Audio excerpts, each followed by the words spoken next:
कुछ root bound plant और उनकी मिट्टी चेंज करेंगे। गार्डन में अजवाइन और पर्पल हार्ट के कुछ प्लांट लगे हैं।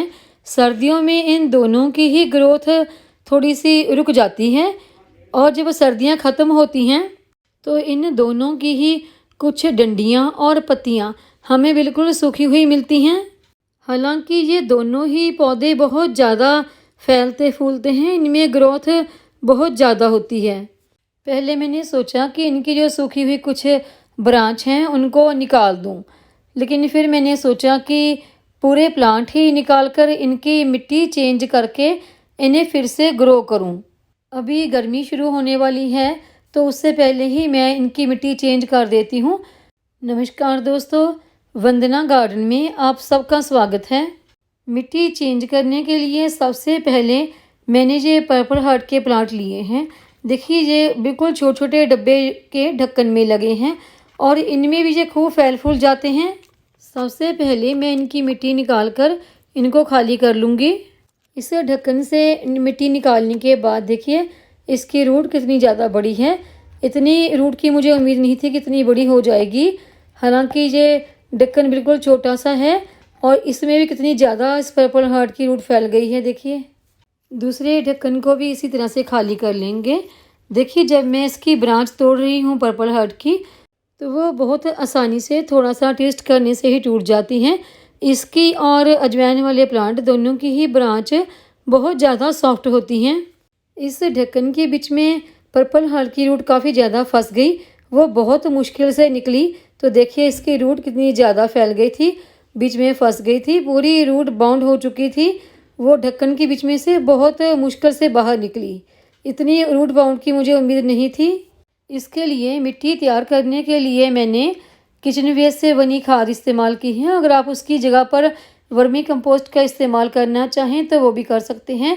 थोड़ी सी मैंने नीम खली ली है और थोड़ा सा बोन मील, कंस्ट्रक्शन साइट की रेत, कोकोपीट और सड़ी हुई गोबर की खाद और 1 चमचा ये मैंने हल्दी ली है और सभी को हम अच्छी तरह से मिक्स कर देंगे।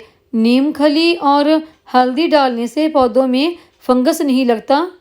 मिट्टी में कोकोपीट ऐड होने की वजह से उसमें पौधों की ग्रोथ अच्छी होती है और पौधों की रूट्स भी बहुत ज़्यादा फैलती हैं। जैसे कि आपने देखा छोटे से ढक्कन में ही काफ़ी ज़्यादा हमारी रूट्स फैली हुई थी।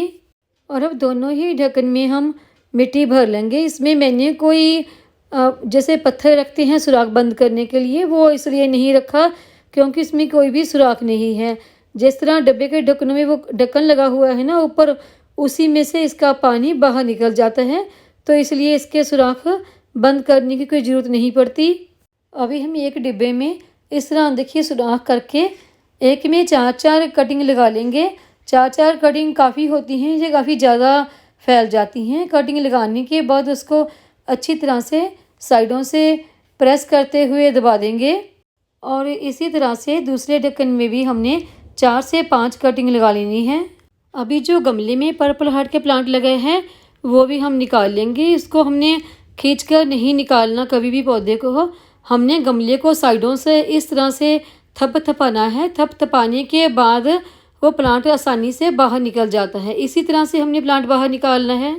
देखिए इस प्लांट की भी कितनी ज़्यादा रूट बाउंड हो गई है। जब किसी प्लांट की इतनी ज़्यादा रूट बाउंड हो जाती है तो उसकी ग्रोथ रुक जाती है, पौधा खुलकर सांस भी नहीं ले पाता। रूट बाउंड पौधे तक कोई भी जब हम खाद देते हैं तो उसका न्यूट्रिशन नहीं पहुंच पाता और उसको पानी भी सही से नहीं मिल पाता। पर्पल हार्ट के प्लांट को लगाने के लिए ये मैंने गमला लिया है। इसके सुराख के ऊपर मैंने थर्मोकोल का एक टुकड़ा रख दिया है और सबसे पहले मैं 2 लेयर मिट्टी की बिछा दूंगी। उसके बाद गमले में मैं कुछ सूखे पत्ते डाल दूंगी, ये बीच में ही डिकम्पोस्ट हो जाएंगे और इनकी खाद बन जाएगी। और गमले को हमने मिट्टी से अच्छी तरह से कवर कर लेना है और इसमें हम 5 से 6 कटिंग पर्पल हार्ट की लगा देंगे और अच्छी तरह से इसे प्रेस कर देंगे। और ये अजवाइन का प्लांट मेरा एक तो गमले में लगा है और दूसरा ये इस स्टैंड में लगा है। इन दोनों में से मैं इनको निकाल लूँगी और अब दोबारा मैं इस स्टैंड में अजवाइन का प्लांट नहीं लगाऊंगी क्योंकि इसको ना थोड़ी सी जंग लग गई है और थोड़ा सा ये टूट भी गया है और जी अजवाइन वाले गमले में से कुछ साफ़ सुथरी अच्छी सी कटिंग हमने ग्रो करने के लिए निकाल लेनी है। इस गमले को भी उल्टा करके हमने हाथों से थपथपा देना है ताकि इसके बीच लगा पौधा आसानी से बाहर आ जाए। देखिए इस अजवाइन के पौधे की भी काफ़ी ज़्यादा रूट बाउंड हो गई और इसका गमला देखिए, इसके गमले में भी अभी काफ़ी ज़्यादा रूट्स फंसी हुई हैं। गमले में से हम पूरी रूट्स को बाहर निकाल देंगे। गमले में पौधा लगाने के लिए सबसे पहले हम इसके सुराख के ऊपर एक दिया रख देंगे। सबसे पहले हम गमले में 2 लेयर मिट्टी की बिछा लेंगे और उसके बाद हम कुछ सूखे पत्ते उसके ऊपर डाल देंगे और इसके ऊपर मिट्टी डालकर हमने अच्छी तरह से कवर कर लेना है। और इसमें हम किसी सूखी डंडी से सुराख करके 5 से 6 कटिंग अजवाइन की लगा लेंगे और उसे हाथों से अच्छी तरह से प्रेस कर देंगे। और ये इस डब्बे के ढक्कन में भी मिट्टी डालकर 4 से 5 कटिंग हम इस तरह सुराख करके लगा लेंगे और अच्छी तरह से प्रेस करके इसे दबा लेंगे। इस डब्बे में गिलोय की बेल लगी है। इसकी कुछ डंडियाँ पूरी तरह से सूख चुकी हैं। उन्हें हटाने के लिए हमने इसकी मिट्टी निकालनी है। हमने बेल को बिना नुकसान पहुँचाए डब्बे को इस तरह थपथपाते हुए इसकी मिट्टी निकाल लेनी है।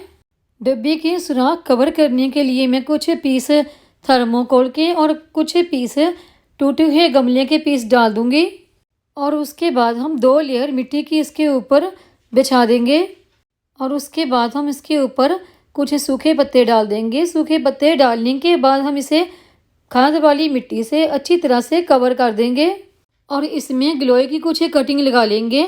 गिलोय की बेल कटिंग से बहुत जल्दी और बहुत आसानी से ग्रो हो जाती हैं और ये गिलोय की वो वाली कटिंग है जो हमने निकाल दी और ये देखिए ये पूरी तरह से ख़राब हो चुकी थी।